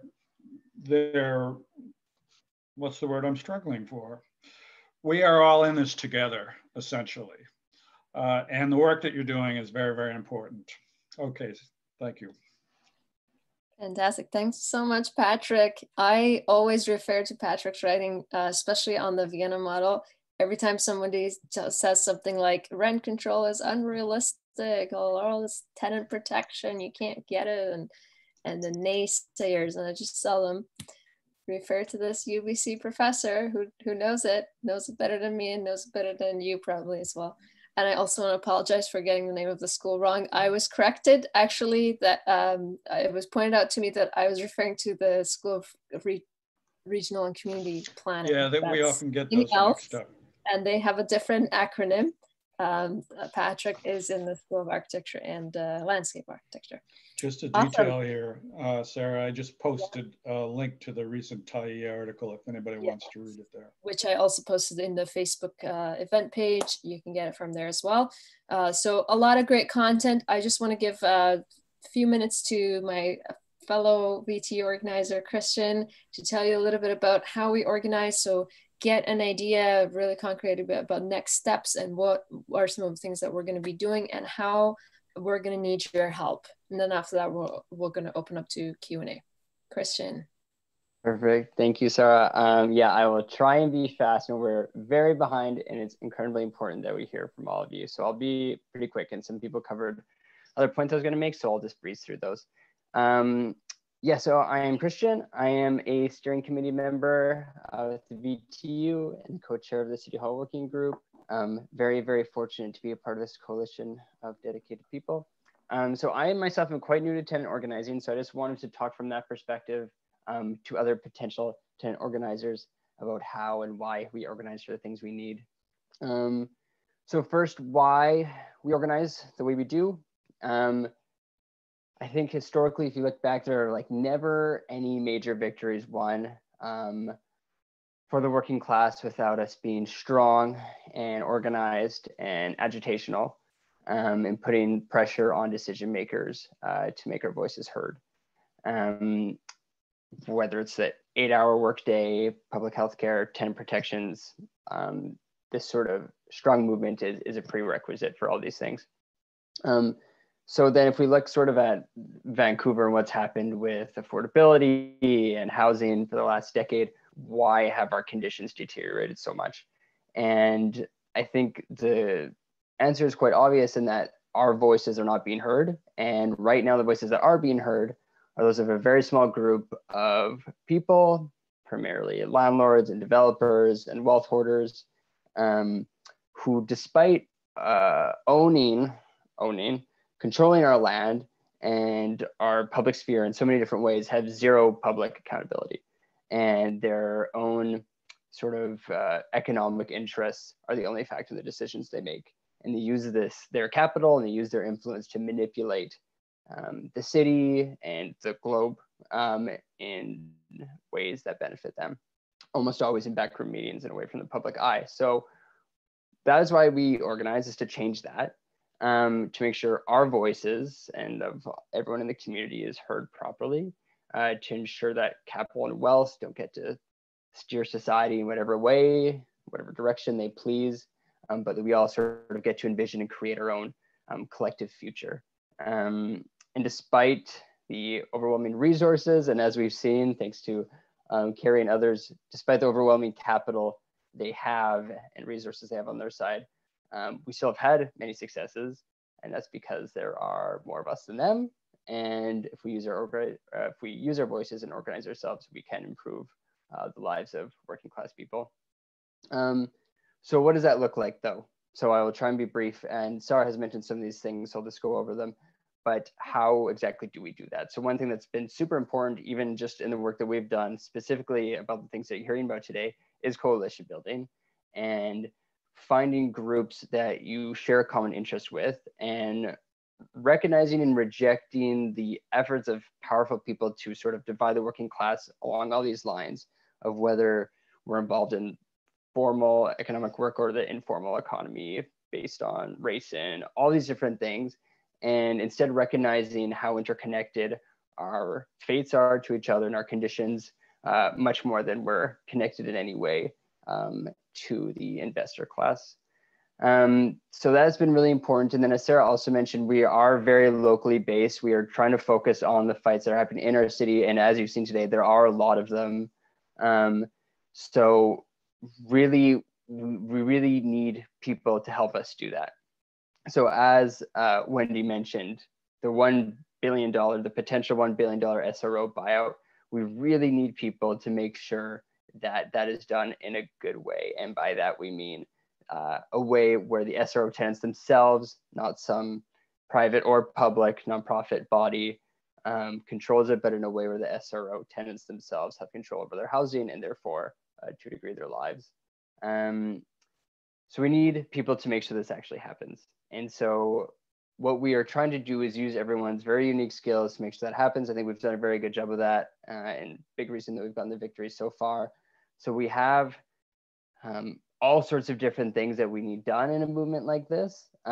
We need people's lived experience and knowledge. Wendy talked a lot about how important it is that we hear people's stories. Christine mentioned it too. That we get not only sort of the more qualitative, like, tell me about your experience, because that can really move people and move councillors and decision makers, but also getting that data from those stories. So we need that. We need people's experiences. We need policy nerds, as Wendy mentioned too. We need social media experts. We need people who are great at interpreting data, people who are great with people and can do outreach. We need all these things equally. Without any of them, the whole movement, the whole organizing machine doesn't really work. So we want to honor your talents, and we really need them. So please feel free to reach out. The email that I'll give you is cityhall@vancouvertenantsunion.ca. That forwards directly to my personal email. Please get in touch. I would love to talk to you. We are especially going to need people in the next 6 months. And I really think that if we all come together and do this, we can absolutely improve our lives and envision a much better, more affordable future for ourselves. So I will leave it at that and hand it back over to Sarah, because hearing your questions and thoughts, I think, is of the utmost importance. Great. Thanks so much, Christian. And yeah, you got the email address, and I'll share this Google Doc again. That was my own presentation. The contacts for the various organizations that are involved in this work are here. So we're going to go into Q&A, but I see that there's some discussion happening already in the chat. And I think some questions are actually being answered by panelists. So I want to ask, let's start with Kari. You just answered some questions. If you could just summarize the questions that were asked and your answers to them, because I think they could be other people's questions as well. And then I'll go to Wendy, do the same things. I think Wendy, you answered some questions in the chat as well. Yeah, so apologies if I miss any as I kind of just go through this. And I appreciate the questions that have been raised. I think so in terms of the direct support for tenants and how particularly members of trade unions who are in the trades field, whether that's plumbing, electricians, that sort of thing, could directly support tenants who are in dispute with their landlords around repairs. That is something that's been raised before to the VDLCs and their housing action team. And I think that's something that's very practical and goes along the lines of joining, you know, what are some things that people in the trades can do to directly support tenants, while also recognizing that like we're all directly connected to these issues and build those bridges of like breaking down barriers and assumptions and those sorts of things. The other question was around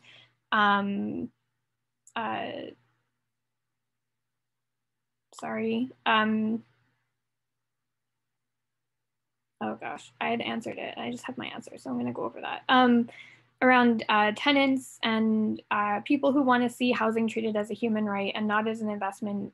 Oh, this is how to get governments implement these policies. And that's recognizing that we need to be an organized threat. So, and that term threat can sometimes be scary for people, but the reality is, and I can only really speak from my experience as a worker organizing my workplace, is the employer or the landlord investor has control and power over the situation in the same way the employer has control over the workplace. And through organizing together, talking about issues and strategizing around how to leverage your collective power to pressure the boss to do what's needed is the same kind of way I see it for tenants, where you have public pressure where you can publicly shame a landlord or an owner. You have economic pressure where you can organize a rent strike, and all of these things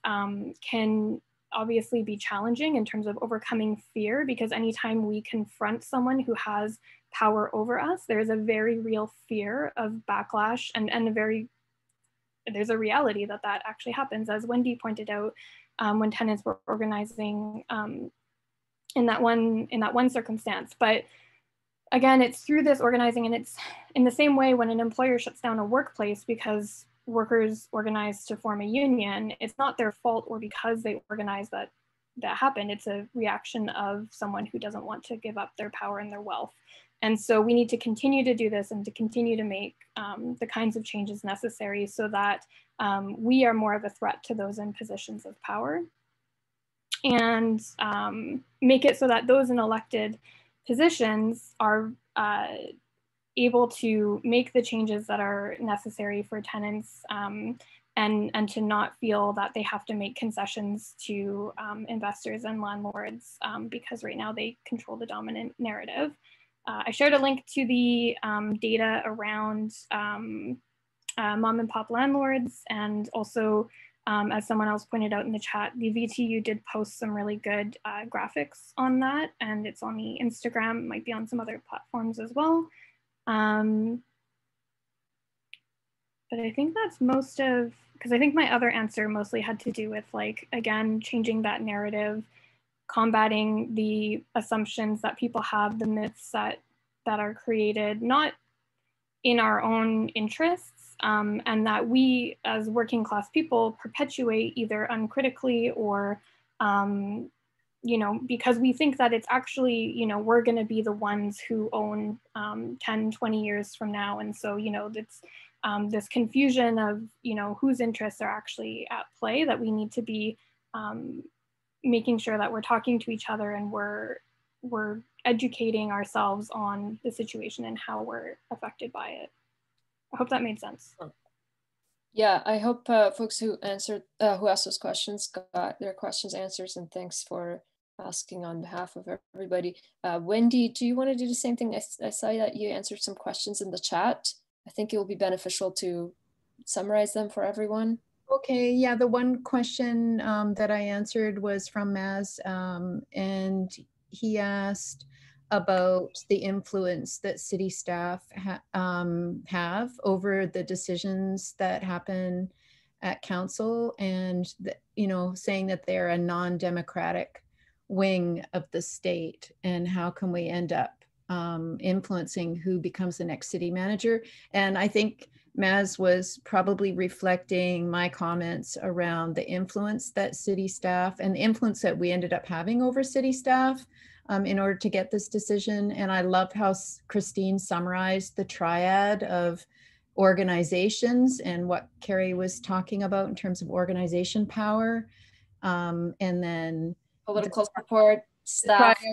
Triad of staff and council. So the three, the electeds, the staff, and the community or the organization.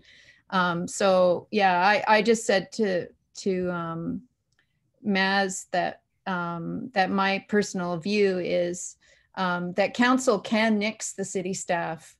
And I think this city staff right now at council are trying to stay in lockstep with Jean a little on these issues, and Christine, because they know that the city council can nix their decisions. So they're trying to get closer to what they think will actually pass. And we have taken advantage of that strategically and have been trying to influence city staff too, and giving them the ammo that they need to bring to council to make a case that can get passed.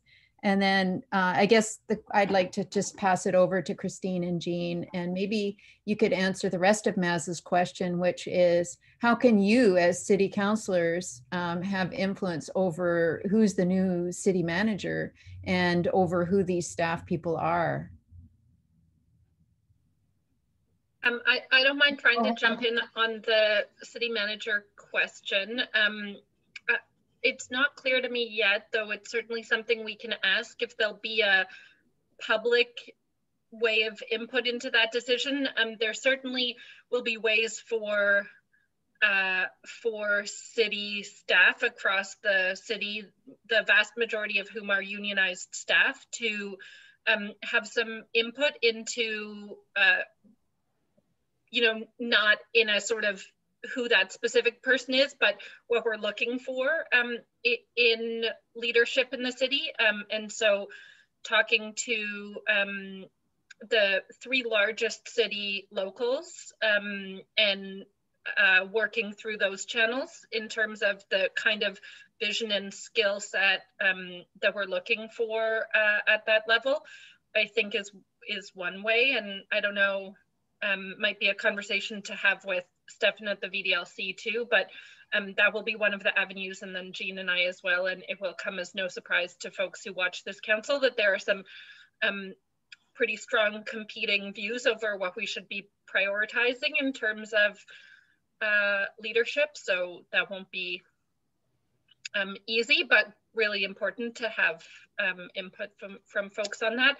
And the other question that I'll jump to and then pass it to Jean is, there was a question about organizing within the NDP.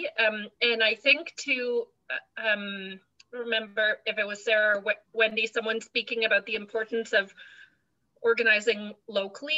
I really think there's an opportunity to do that with our, in each riding with the NDP, to be organizing. And I know the Tenants Union has kind of some neighborhood bases, to be bringing those together and asking for some regular meetings with each of the new NDP MLAs and existing MLAs, but really put some pressure on them that the tenants in their riding are paying attention.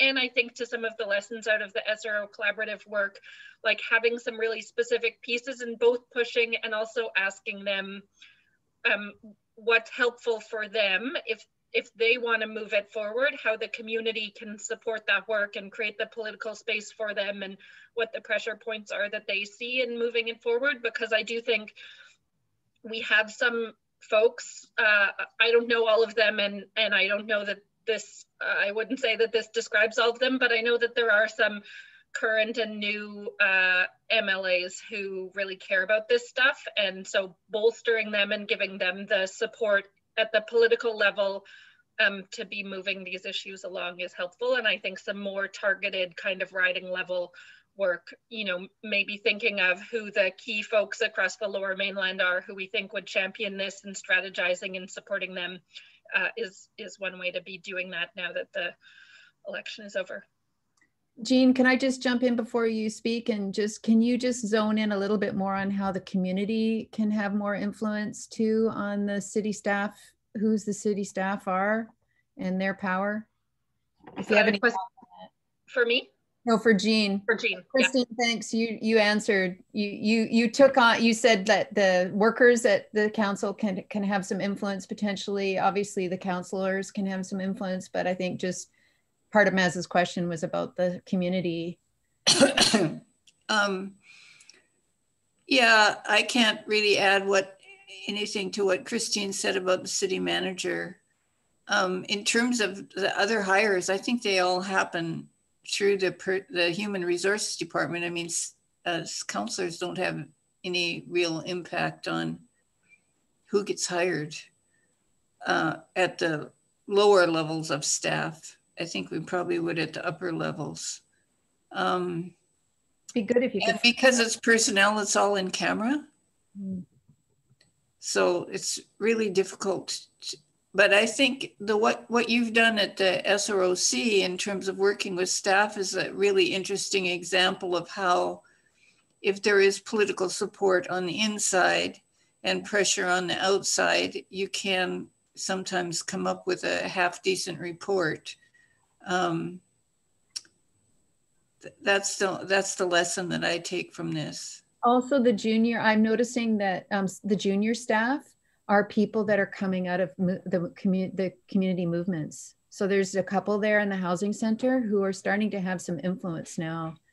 And so if any of you got your big degrees and want to go for a job, a lower level job in the city planning, and then just bide your time and just like stay there until you can have some influence, that might help too. Yeah, the other thing I just wanted to add is about vacancy control. It's such an important issue to try and win. I think we need it at all levels. I mean, I think we need just pure vacancy control for every apartment and every rented residents.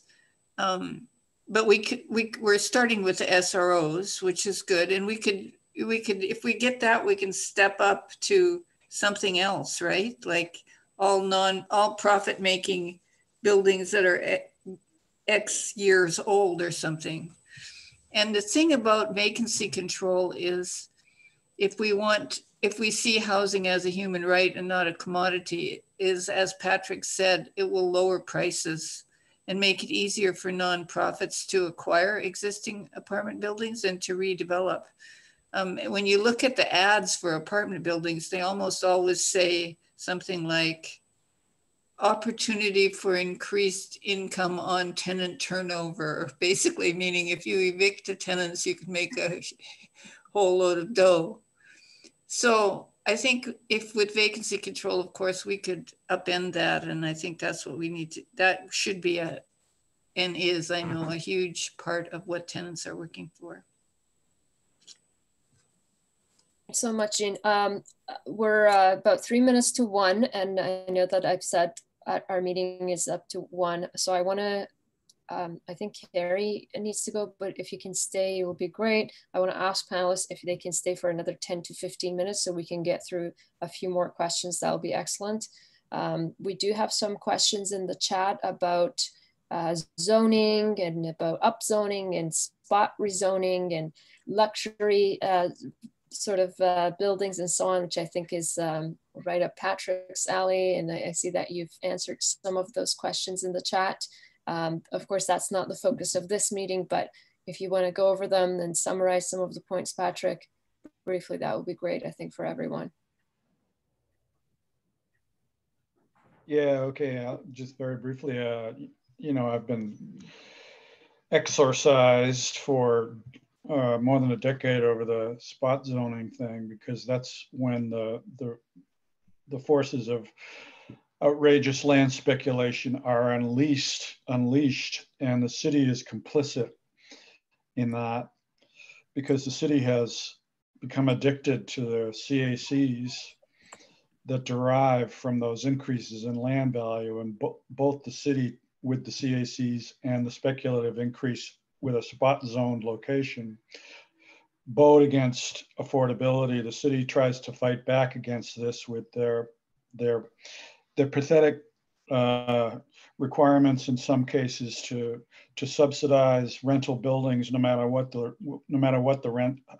how outrageous the rents are, and basically give away all kinds of tax benefits that come from the broader tax-paying community to the developers.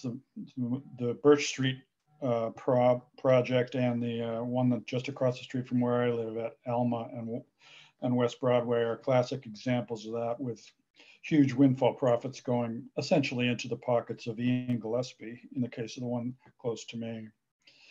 So it's part of the whole constellation of issues, and it's why I think that this group could maybe do a really powerful thing by tying these issues about vacancy control, rent evictions, demevictions, to the nefarious effect of our zoning practices now, and how it's not immediately obvious, I think, to many people, but if we could popularize how this all links together, how things like spot zoning are basically putting fuel on the dumpster fire of land value increases that end up hurting people who are tenants.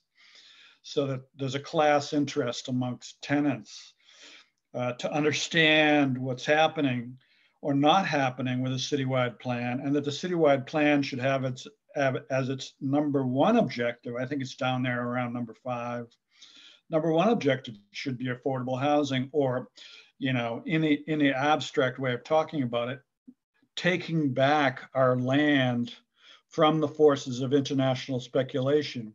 And when stated thus, you get the opportunity to combine the issues of precarious housing with reconciliation and decolonization. You know, you can articulate it in a variety of ways that people can hear differently based on their pre-existing orientation towards these problems, and broaden our coalition. Mm-hmm. Thanks, Patrick. Kari, you want to also come in on this question again briefly, and then after that, we have an important question about rent forgiveness, which I'll give some time to.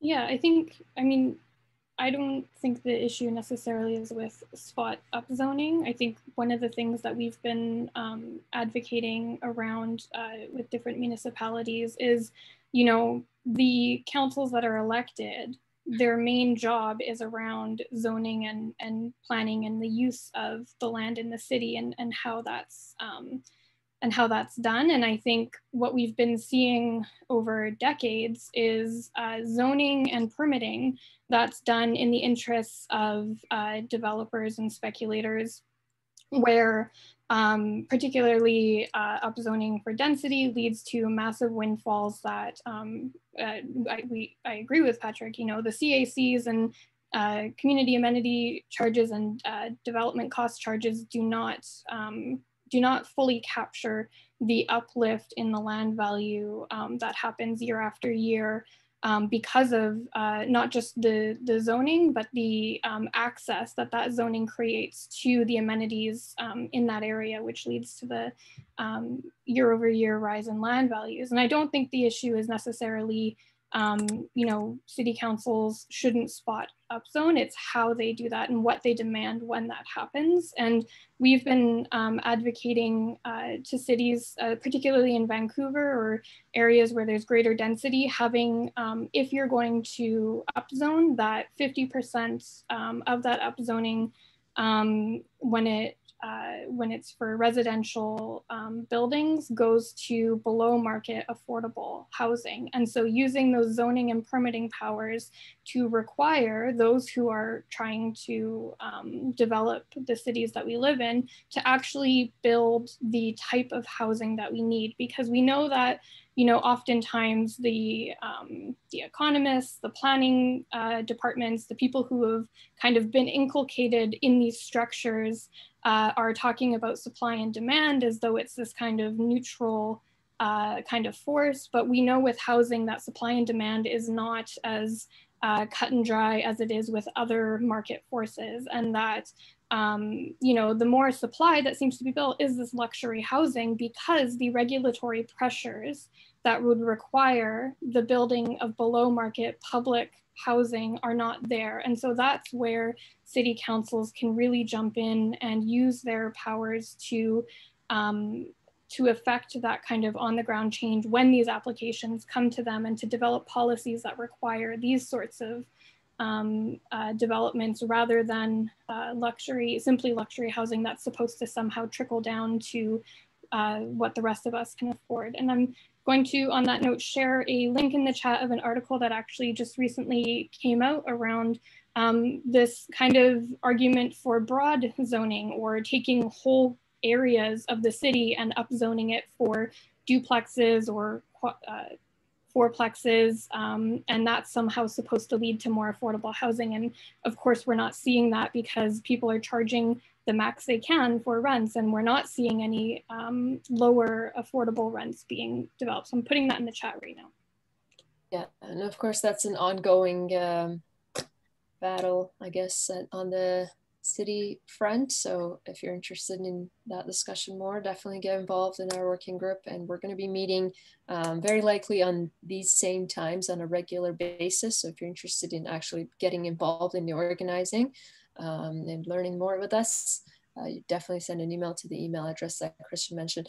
I want to give a bit of time to Fiona, who has her hand up here. They want to ask about rent forgiveness and talk about their situation. Fiona, go ahead. Yes, thank you, Sarah. I'm a person with a disability who must work in order to afford housing. And at this stage, my landlord wants me to enter a repayment agreement for the, I paid 70%, 65, 70% of my rent from March onwards. And because this is a complex scenario, because I'm PWD and there was a component of CERB and I work, all these things got backed up between the ministry and Canada Revenue. Nonetheless, I kept up with my rental payment. But now when they add back in the amount which I was unable to pay while for long periods, 5 months, I was unsupported by CERB. And I'm seeking to go to work right now in the middle of a pandemic with a compromised immune system and being 60 years of age. Now my landlord wants me to enter an agreement, and they've delayed this I addressed it to them in writing and sort of as an afterthought, no, we want all our money. This is going to come into effect either December 1st or January 1, where my rent will be higher than it was even before. So this is going to be a lot for me to handle. And I'm wondering, what is the reality of the motion for rent forgiveness to actually be passed and to come into effect this year?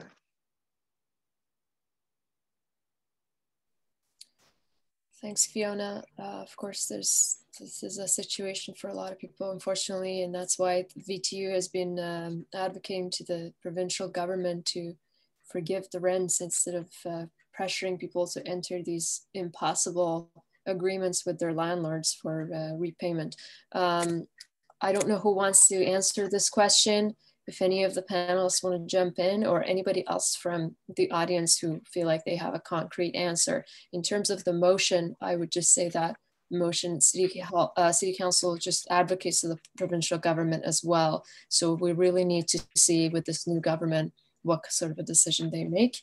But yeah, if anybody, Jean, Wendy, Kari, if anyone wants to add something in response, that would be appreciated. And also others from VTU, because I know VTU has been advocating on this for a bit. Yeah. The $300 increase that people on welfare and disability also got during the pandemic is going to come to an end in December. So it sounds like there's a couple of things to fight for from the newly elected majority government at the provincial level, and VTU could be hopefully championing both to continue. And we need to have some, at least the tenants have to have the ability to negotiate based on their real income. Like the RTB should be looking at your income and making and looking at the landlord's income, frankly, when they make their arbitration decision about how much rent you should be paying. And I think there is in the policy guidelines, if a landlord wants to make extraordinary rent increases, like beyond the 2% per year on tenants who are not leaving their apartments and they're not turning over, they can make an application to the RTB, to the tenancy board for arbitration. And I think they have to show their books and show that they can afford to operate their property. So I think that's a kind of pressure point for VTU to pick up on. Like, that's an excellent strategy. And this action, and you could do some activism around it, and you could do some legal advocacy around it, and you could do some political lobbying around that pressure point. Can this landlord actually afford to float me? Do they have deep pockets and own properties all over the place? Yes, they do. Well, then what the hell? They should be contributing just like everybody else is contributing to the pandemic by staying home from their jobs and not being able to afford their rent. Well, shame on them. Shame on them. So I think you should actually just go straight to the VTU and get that campaign going and use that as a pressure point. And VTU could use you as an example. And we don't have to get into it here, but it would be a project, a useful project for the whole of the renters movement. And that's my take on it. It's an excellent response. Thank you, Wendy. Brilliant idea. Mm-hmm. Yeah, do get in touch, Fiona, with VTU, and we can talk more. Okay, thank you so much, Sarah. Thank you so much. And Wendy, thank so you. We're 10 minutes past. Mazdak has his hand up, so I'll go to Mazdak, and then I don't know if that was to be a response to Fiona or if you wanted to add something else. I mean, that was meant as a super quick response to Fiona. I've been one of the people who's been doing the communications work and campaigning around this issue for the last 6-7 months at VTU. One of the most powerful things we can do is share renter stories, because I think there's a lot of people are really out of touch, MLAs, and especially the housing minister that I hope is someone new with this new government. So definitely please get in touch. And if you're willing to share your story, I think that's a great thing to help push this forward. Because definitely the government doesn't have a plan right now.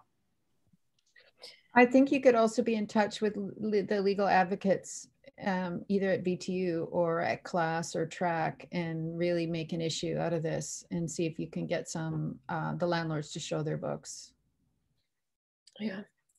Okay, thanks everybody. And thank you, Fiona, for raising this.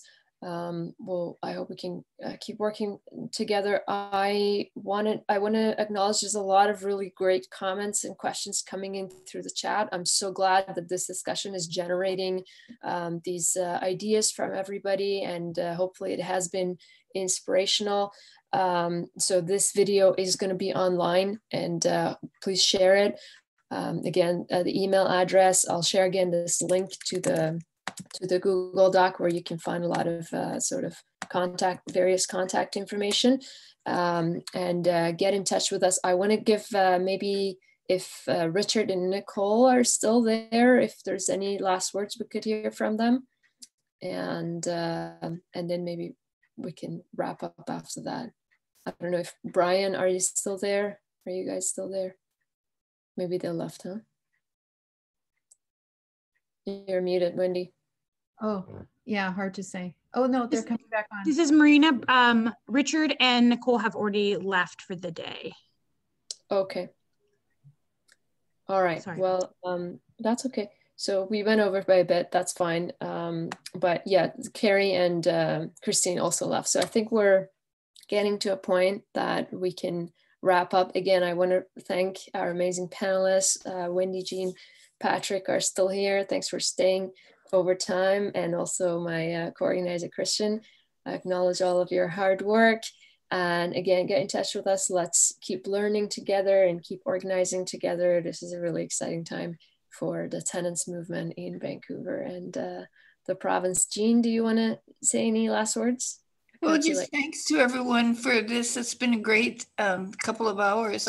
Really nice to see some of your faces and hear you. And thanks for all your work. Really appreciate it. Everybody. Now get up and move, because I've been sitting in this chair for over 2 hours and I really need to move. Okay, thanks so much, everybody. Have a good weekend. Enjoy your Halloween. Talk to you all later.